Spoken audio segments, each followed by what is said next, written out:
आज आपण नागपूर शहर पोलीस भरती 2024 अख्खी प्रश्नपत्रिका बघणार आहोत जीएसजीकेची.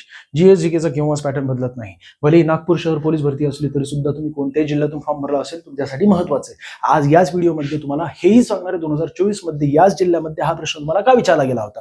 तशा प्रकारे आपापल्या जिल्ह्याचा अभ्यास करा. बघा ना, आजचा व्हिडिओ फार महत्त्वाचा आहे, स्किप करू नका. कर्कवृत्त भारतातील किती राज्यांमधून जातं? तर 8 राज्यांमधून जात असतं.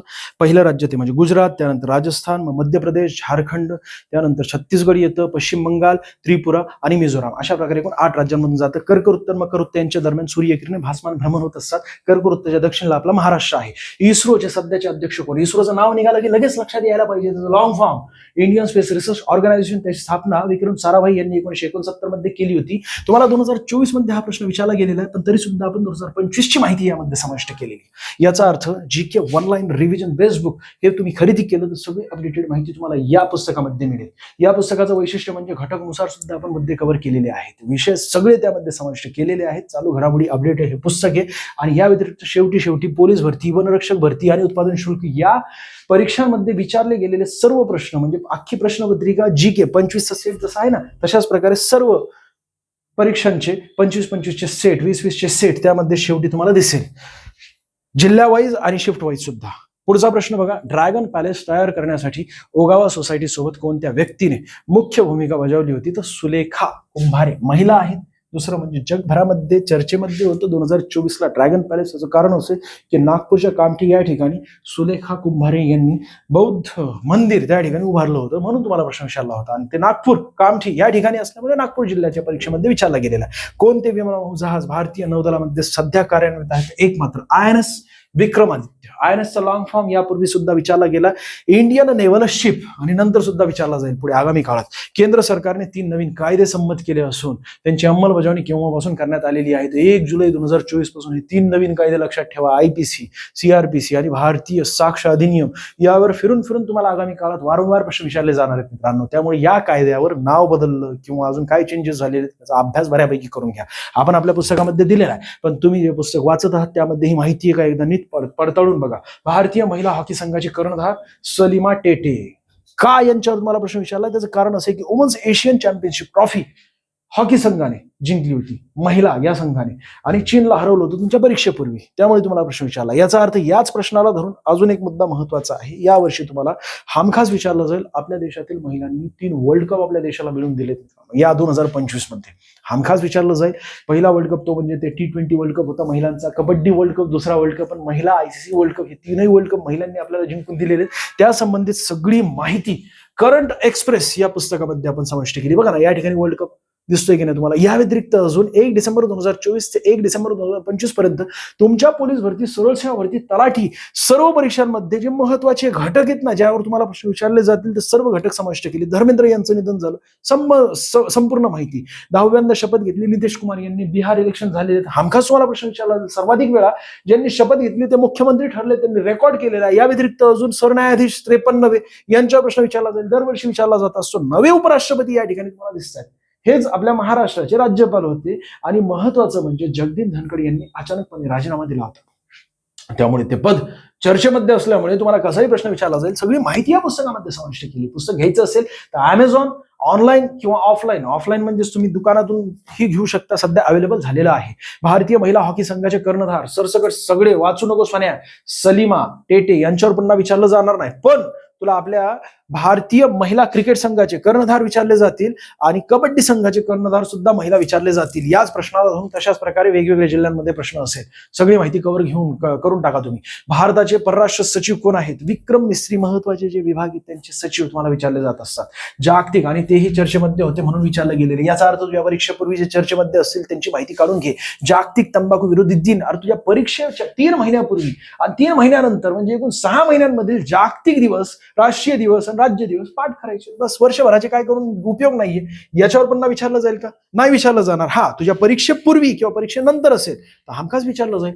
पुढे जाऊया. महाराष्ट्रातील सर्वात जास्त सिंचन क्षेत्र असलेला जिल्हा 36 जिल्हे का वैशिष्ट्यपूर्ण महत्व आहेत त्या जिल्ह्यांना, त्या संबंधित तुला माहिती काढायची. आपल्या मिशन खाकी बॅच मध्ये आपण जिओग्राफी सुंदररित्या कव्हर केलेलं आहे. तिथे तुला दाखवलेलं, त्याचं कारण सुद्धा सांगितलेलं आहे. सगळं भाग तू त्या ठिकाणी कव्हर करू शकतोस. कोणती भारतीय व्यक्ती जागतिक बँक समूहाचे अध्यक्ष आहे? अजय बंग. जागतिक बँक समूहाचे अध्यक्ष आहेत, भारतीय व्यक्ती आहेत, आणि जागतिक स्तरावरील सर्वात महत्वाची अशी आंतरराष्ट्रीय बँक ती म्हणजे वर्ल्ड बँक, आणि त्या वर्ल्ड बँकेच्या बँक समूहाचे अध्यक्ष जर भारतीय व्यक्ती असतील तर कॉमन सेन्स विचारायलाच पाहिजे. 1 किलोबाईट वन लाईनर स्वरूपांमध्ये जे मुद्दे असतात की नाही, विशेष म्हणजे अशा प्रकारचे मुद्दे हे या पुस्तकामधून तुमचे कव्हर होऊन जातील. इथून हमखास तुम्हाला 25 पैकी मी गॅरंटी देतो सोन्या, 17-18 प्रश्न इथूनच उचलले जातील डायरेक्टली. सगळंच मुद्दा कव्हर केला. 711 पेजेसचं वन लाईनर स्वरूपातील पुस्तक आहे.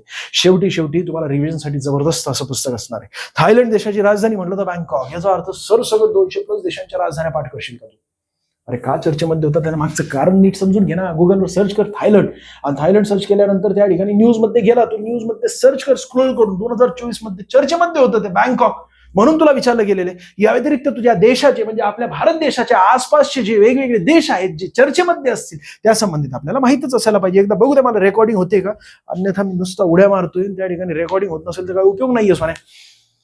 तर रशिया चर्चेमध्ये, कारण व्लादिमीर पुतीन आला होता ना आता 4 आणि 5 ह्या 2 दिवसांमध्ये, डिसेंबर इथंच राहिला होता, इथंच थांबला होता, आणि वेगवेगळे करार केले होते. 100 कोटींचा करार केलेला आहे त्याने आगामी 2030 पर्यंत. सगळी माहिती आपण रीलच्या माध्यमातून आपल्या महाराष्ट्र अकॅडमीच्या इंस्टाग्रामवर कव्हर करत असतो. माझी स्वतःची रील आहे, जाऊन बघ, सगळी माहिती दिलेली आहे. त्यावर तुला एक प्रश्न येणार म्हणजे येणारच. भारताची प्रमाण वेळ ग्रीनिश येथील वेळेपेक्षा टिंबटिंब इतक्या वेळाने पुढे आहे, तर 5.5 तास वेगाने. प्रमाण वेळ आपल्या देशामधून जी जाते ते रेखावृत्त म्हणजे 82.5 डिग्री रेखावृत्त एकूण 5 राज्यांमधून जात असतं. आपला देश पूर्वेला असल्यामुळे सूर्य आपल्या देशामध्ये अगोदर उगवतो, मग नंतर जीएमटी म्हणजे 0 डिग्री रेखावृत्तापर्यंत पोहोचत असतो, पण 5.5 तास लागत असतात. जीएमटी म्हणजे ग्रीनविच मीन टाइम. आपल्या देशाचं टाइम जो निश्चित केला जात असतो त्याला IST असं म्हणतात, इंडियन स्टँडर्ड टाइम असं म्हटलं जात असतं. याच IST ला 82.5 डिग्री रेखावृत्त असं म्हणतात. एकूण 5 राज्यांमधून जातं. तुम्हाला कमेंट्स करायचे, आता लगेच कमेंट्स करसो नाही. 5 राज्य कोणकोणते आहेत तू स्वतः सर्च कर, मी सांगायला तुला लगेच आत्ता सांगतो, पण तू स्वतः सर्च कर. सर्च केल्यानंतर तुला आयुष्यात विसरणार नाही. क्षेत्रफळानुसार टिंबटिंब हे भारतातील सर्वात लहान राज्य आहे. गोवा आहे, सिक्कीम नाही सोन्या. पर्यायातून सिक्कीम क्लिक करून आलेला असतो, पण लोकसंख्येने सर्वात कमी येते. विधानसभा सदस्य संख्या या ठिकाणी 40ची आहे, सिक्कीम मध्ये 32ची आहे. राज्यांचा विचार केला तर सर्वात कमी विधानसभा सदस्य संख्या असलेलं सिक्कीम आहे, आणि विधानसभेची एकूण सदस्य संख्या 500 पेक्षा जास्त नको आणि 60 पेक्षा कमी नको, पण इथं तर 40 आहे ना सर. अरे अशी एकूण 4 राज्य आहेत ज्या ठिकाणी अशा प्रकारे अपवाद आहेत. उल्कापातामुळे तयार झालेली लोणार सरोवर टिंबटिंब या जिल्ह्यामध्ये बुलढाणा, नागपूर या प्रादेशिक विभागामध्येच येतं ना ते बुलढाणा, आणि म्हणून तुम्हाला प्रश्न विचारला गेलेला आहे. या व्यतिरिक्त लोणार सरोवर हे रामसर यादीमध्ये सुद्धा समाविष्ट करण्यात आलेले. तोतला डोहे हे धरण नागपूर जिल्ह्यामध्ये असल्यामुळे तुम्हाला विचारलं गेले, त्या जिल्ह्याचीच तुम्ही परीक्षा देते, तुम्हाला माहिती असायला पाहिजे ना. भारतात सर्वात जास्त बाजरी उत्पादक करणारा राज्य कोणता आहे, तर राजस्थान. बाकी आपला महाराष्ट्र कोणतं पीक सर्वात जास्त उत्पादित करतं, भारतामध्ये सर्वात जास्त उत्पादित करणार म्हणजे ते आपला महाराष्ट्र कोणत्या पीक उत्पादित करतं ते कमेंट करायची. पुढे जाऊया. जगप्रसिद्ध मासा इमारा राष्ट्रीय अभयारण्य कोणत्या देशामध्ये? सोन्या का विचारला गेलेला प्रश्न, थोडस खोल जा ना तू. 60 वर्षांमध्ये या ठिकाणी अतिवृष्टी झालेली आहे, पावसाचं अतिशय कमी प्रमाण आहे, पण तरी सुद्धा राष्ट्रीय अभयारण्याचा त्याला दर्जा देण्यात आलेला आहे. आणि तिथे 60 वर्षांमध्ये अतिवृष्टी, त्याच्या मागे कारण काय शास्त्रज्ञ सुद्धा शोधू थकले, परंतु त्यांना कळालं नाही, आणि म्हणून ते मोठ्या प्रमाणात लोकांनी सर्च केलं होतं. तुला विचारलं त्यासाठी कोणत्या राजाला भारताचे सिकंदर म्हणून ओळखले जात असते? जगाचा सिकंदर म्हणला तर अलेक्झांडर, त्याने आपल्या भारतावर आक्रमण केलं होतं, आणि चंद्रगुप्त मौर्य आणि चाणक्य यांनी युद्ध न करता त्याला हुसकावून लावलेले. म्हणजे आचार्य चाणक्य जे ना सर्वात विद्वान व्यक्ती का म्हटले जात असतात, कारण त्यावेळेस सर्वात स्ट्रॉंग असा राजा, जगावर राज्य करणारा राजा, त्याला मारून टाकले आचार्य चाणक्य यांच्या कूटनीतीमुळे. असे खतरनाक व्यक्तिमत्व आपल्या देशामध्ये होऊन गेलेले आहेत. बाकी राजा समुद्रगुप्त, दक्षिणतम राजवंश. तू म्हणतो की सर आम्हाला हे सिलेबस मध्येच नाही, यार बघ ना तुझ्याच परीक्षेमध्ये विचारला गेला. असं का करतोयस तू सोन्या? तो फक्त आधुनिक भारताचा इतिहास वाचत असतो 1857 उठावापासून, किंवा अजून ते ब्रिटिश लोक आले होते, युरोपियन लोक आले, वास्को दी गामा आला, तिथून तुझा इतिहास चालू होत असतो. तसलं नाहीये ते. प्राचीन भारताचा इतिहास तिथून अभ्यास करायला पाहिजे. तू म्हणशील मार्केटिंग करतोय सोन्या, ज्या बॅच मध्ये तुला शिकवलं जाते ना प्राचीन भारताचा इतिहास, मध्ययुगीन भारताचा इतिहास, दक्षिणतम राजवंश, त्यांचा अभ्यास कर. ती बॅच घे, ती बॅच खरेदी कर. कोणती बॅच घ्यायची असेल ती घे, आम्ही तर घेतलेली हो. बाकी अजून भारतीय संसदेच्या नव्या इमारतीत लोकसभा कक्षामध्ये किती आसन क्षमता आहे? नवीन संसद उभारण्यात आली होती 888. तुझ्या परीक्षेपूर्वीच उद्घाटन करण्यात आलं होतं ना नवीन संसदेचं, त्यामुळे विचारलं गेलेले. भारतामध्ये बॉक्साईटचे सर्वाधिक उत्पादन करणारं राज्य म्हटलं तर ओरिसा आहे. सर्वाधिक उत्पादन करणारं राज्य बॉक्साईटचं. आणि तिथेच छोटा नागपूरचा पठार असल्यामुळे ओरिसामध्ये सर्वात जास्त खनिज संपन्न प्रदेश निर्माण झालेला आहे. 2024 समर ऑलिम्पिक स्पर्धा टिंबटिंब या शहरामध्ये पार पडली होती, पॅरिसमध्ये पार पडली होती. परंतु आणि 2024 ची सर्वात मोठी ऑलिम्पिक म्हटलं तर 4 वर्षांनी एकदा होत असते. याचा अर्थ विचारणारच कॉमन सेन्स आहे. तुझ्या परीक्षेपूर्वी किंवा परीक्षेनंतर आगामी ज्या वेगवेगळ्या स्पर्धा आहेत किंवा होऊन गेलेल्या स्पर्धा यांच्या संबंधित माहिती असायला पाहिजे तुझ्याकडे. आपण आपल्या महाराष्ट्र अकॅडमीच्या या युट्यूब चॅनलवर आगामी काळात करंट अफेअर्सचे वेगवेगळे सिरीज चालू करणारच आहोत. बघा ना, नागपूर जिल्ह्यामध्ये आहे, येथे कटक मंडळ कॅन्टॉन्मेंट अस्तित्वात आहे. नागपूर जिल्ह्यामध्ये एक मात्र कटक मंडळ आहे, कामठी. एकूण 6 कटक मंडळापैकी 3 कटक मंडळे आपल्या पुणे जिल्ह्यामध्ये आहेत आणि एक कटक मंडळ अहिल्यानगर या जिल्ह्यामध्ये आहे. अजून एक कटक मंडळ कुठे आहे ते तुला कमेंट कर. राज्यपाल यांना पदाची व गोपनीयतेची शपथ मुख्य न्यायाधीश देत असतात उच्च न्यायालयाचे. पण 25 उच्च न्यायालयापैकी सध्या आपलं मुंबई उच्च न्यायालय फार महत्वाचं आहे, 1862 मध्ये स्थापित झालेलं. कारण 14 खंडपीठ निर्माण करण्यात आलेलं, त्याचं उद्घाटन करण्यात आलंय 18 ऑगस्ट 2025 ला. 4थं खंडपीठ आहे एकूण 6 जिल्ह्यांसाठी. पुणे या प्रशासकीय विभागातील, पुणे हा जिल्हा सोडला की उर्वरित 4 जिल्हे आणि कोकण प्रशासकीय विभागातील दक्षिणेकडील 2 जिल्हे रत्नागिरी आणि सिंधुदुर्ग. एकूण 8.5 लाख प्रलंबित खटले त्या नवीन खंडपीठामध्ये सुरू करण्यात आलेले आहेत. कोल्हापूर खंडपीठ म्हणून आहे. ठीक आहे, बाकी पुढे जाऊया. आणि राज्यपालांना शपथ देतात मुख्य न्यायाधीश, त्याचप्रमाणे राष्ट्रपतींना CJI म्हणजे चीफ जस्टिस ऑफ इंडिया हे शपथ देत असतात. परंतु राज्यपालांना पदावरून दूर करण्याचा अधिकार हा राष्ट्रपतींचा असतो, कारण ते नियुक्ती देतात ना त्यांना, नियुक्तीपत्र. बाकी महाराष्ट्र विधिमंडळाचे हिवाळी अधिवेशन नागपूर या ठिकाणी होतं. तुला विचारलंय त्या जिल्ह्यामधून तू परीक्षा देतोय म्हणून विचारलं गेलेलं आहे. बाकी अजून विधिमंडळाचं सदस्य नसताना देखील मंत्रीपद मिळाल्यास ते जास्तीत जास्त किती कालावधीसाठी. उदाहरणासाठी सांगतो, उद्धव ठाकरे मुख्यमंत्री झाले होते, ते वरिष्ठ आणि कनिष्ठ या दोन्ही सभागृहांचे सदस्य नसताना सुद्धा मुख्यमंत्री पदाची शपथ त्यांनी घेतली. 6 महिन्याच्या आतमध्ये ते वरिष्ठ सभागृहाचे सदस्य झाले. म्हणजे 6 महिन्याच्या आतमध्ये जर झाले नसते तर त्यांना त्या ठिकाणी पदावरून दूर केलं गेलं असतं, म्हणजे ते पदावरून ऑटोमॅटिक दूर झाले असते. अविनाश मुकुंद साबळे हे पुढीलपैकी कोणत्या खेळाशी संबंधित आहेत? महत्वाचे सोन्या, 3000 मीटर स्टीपल चेस. का विचारला होता? कारण त्यांनी ते मेडल जिंकलेलं आहे त्यावर्षी 2024 मध्ये. मग या वर्षी पुन्हा त्यांच्या विचारलं जाईल का महत्वाची या वर्षीचे जे खेळाडू आहेत ना त्यांच्या संबंधित ज्यांनी या वर्षी वेगवेगळे मेडल जिंकलेले, त्यावर तुम्हाला प्रश्न विचारला जाईल. महाराष्ट्राचे महाधिवक्ता कोण आहेत? बीरेंद्र सराफ हे 22वे महाधिवक्ता होते, आता 23वे झालेले आहेत, परवा दिवशीच झालेत. त्यांचं नाव तुम्हाला कमेंट करायचं. सन 2020 आता सध्या माझ्या लक्षामध्ये नाहीये बरं का, परंतु 23वे झालेले आहेत, त्यांच्यावर तुम्हाला प्रश्न हमखास विचारला जाईल. सन 2020 टोकियो ऑलिम्पिक मध्ये भारतासाठी सुवर्ण पदक जिंकणारा नीरज चोपडा हा सैन्याच्या कोणत्या रेजिमेंटचा आहे? तर राजपुताना रायफल मध्ये आहे. गोल्डन बॉय म्हणून त्याला ओळखलं जातं आणि त्याने आपल्याला दुसरं गोल्ड मेडल दिलेला ऑलिम्पिक मध्ये. पहिला अभिनव बिंद्रा यांनी दिला होता 2008 मध्ये, ते नेमबाजी मध्ये दिला होता. मिशन इंद्रधनुष्य कशाशी संबंधित? लसीकरण. एकूण 7 वेगवेगळ्या लसी द्यायच्या होत्या, पण आता त्यामध्ये अजून 4 लसीकरण लस समाविष्ट केल्या, ते फ्री मध्ये दिल्या गेलेल्या आहेत. म्हणजे पॉवर वाढवायचं लहानपणापासूनच बालकांमध्ये. बुल्स आणि बियर्स या संज्ञा कशाशी? शेअर मार्केटशी संबंधित आहे. ज्याला आत्ता बोलता येतंय ना, जन्म झालेला आणि बोलता येतं, ते सुद्धा याचं उत्तर सांगेल. जागतिक व्यापार संघटनेचे म्हणजे WTO वर्ल्ड ट्रेड ऑर्गनायझेशन मुख्यालय कोठे आहे? तर जिनिव्हा, स्वित्झर्लंड. याचा अर्थ सरसकट सगळ्या आंतरराष्ट्रीय संस्थांचे मुख्यालय तू पाठ करत बसशील का सोन्या?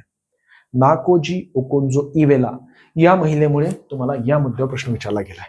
नाकोजी ओकोन्जो इवेला ह्या WTO ची स्थापना 1995 मध्ये झाली होती 1 जानेवारीला. तेव्हापासून आतापर्यंत एकही महिला अध्यक्ष झालेली नाहीये त्यांच्या व्यतिरिक्त. आत्ता त्यांची नियुक्ती झाली 2024 ला, आणि त्या महिला असल्यामुळे त्यामुळं तुम्हाला प्रश्न विचारला गेलेला.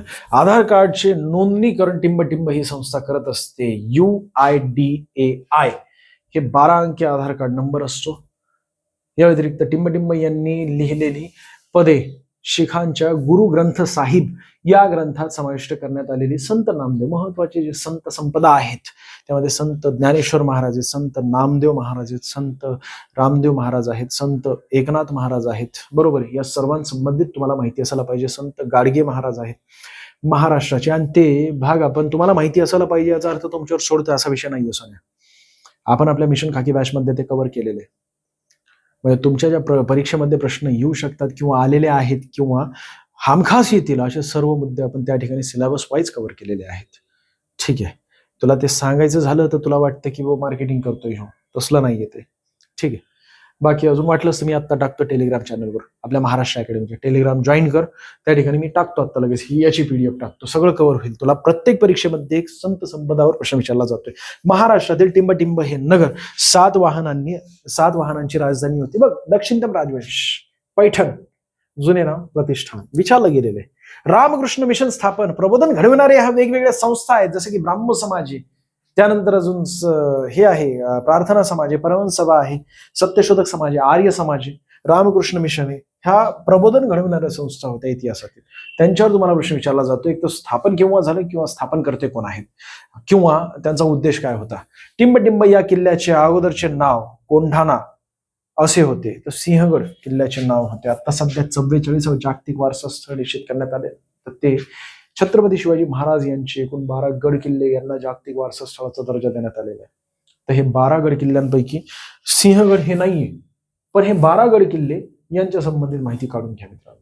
आपण चालू घडामोडीमध्ये कव्हर केलेले, या पुस्तकात सुद्धा दिलेली आहे करंट अफेअर्स एक्सप्रेस मध्ये.